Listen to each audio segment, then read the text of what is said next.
Assalamualaikum warahmatullahi wabarakatuh. Selamat malam dan salam sejahtera untuk kita semua.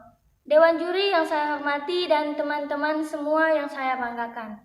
Di sini saya sebagai pembicara pertama mengenai mosi kedua, yaitu tentang pejabat pemerintah dilarang menggunakan pengaruh media sosial, yaitu influencer dalam mensosialisasikan kebijakan.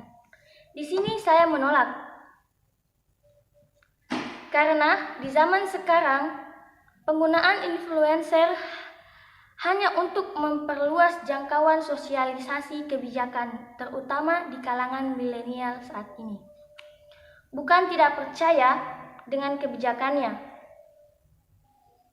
Kebijakannya sih baik-baik saja, tapi supaya orang semua paham bahwa kebijakan ini suatu yang baik dan bermanfaat. Kemudian program pemerintahan sejatinya harus dipahami seluruh lapisan masyarakat. Menurut saya, sebagaimana segmen masyarakat lebih banyak menggunakan media sosial di sepanjang harinya. Jasa influencer digunakan karena memiliki pengaruh serta pengikut besar di media sosial yang dinilai berguna untuk mensosialisasikan kebijakan.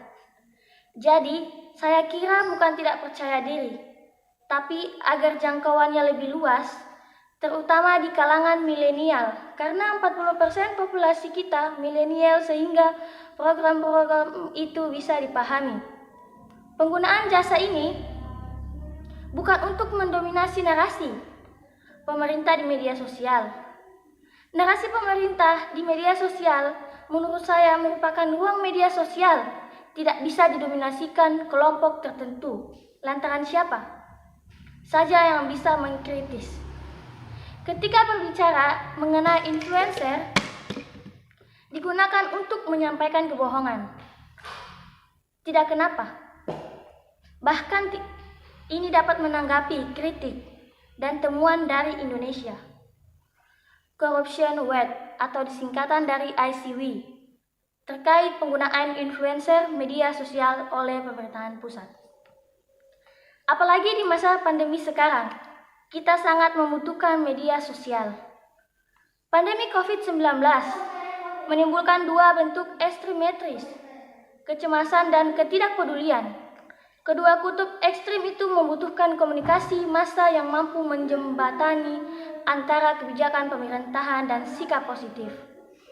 Masyarakat di tengah pandemi yang masih terus memuncak saat ini dan belum bisa ditangani, realitasnya pemerintah Indonesia seperti kehilangan arah dalam memilih medium komunikasi massa. Pemerintahan memilih menggunakan influencer daripada media massa arus utama. Itu merupakan cara untuk mensosialisasi dengan baik dan mudah. Penggunaan influencer dan menawarkan penggunaan media massa arus utama sebagai instrumen krusial, terutama untuk membangun kepercayaan terhadap kebijakan penanggulangan COVID pada saat ini. Kebijakan penanggulangan COVID-19 ini merupakan suatu kepercayaan yang dipertanggungjawabkan dan mempunyai daya jangkau yang lebih luas dalam penyebaran pesan melalui media sosial.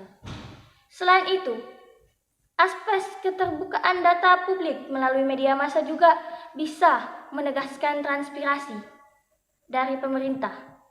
Sama halnya pada Joko Widodo periode kedua ini, selain mengajukan kredibilitas media massa arus utama sebagai pilar penting komunikasi publik, penulis juga melihat pentingnya dan lembaga penelitian dalam jurnalisme sains.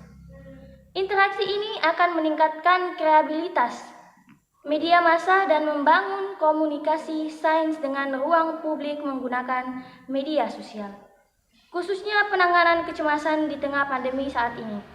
Jadi, menurut saya, mosi ini seharusnya itu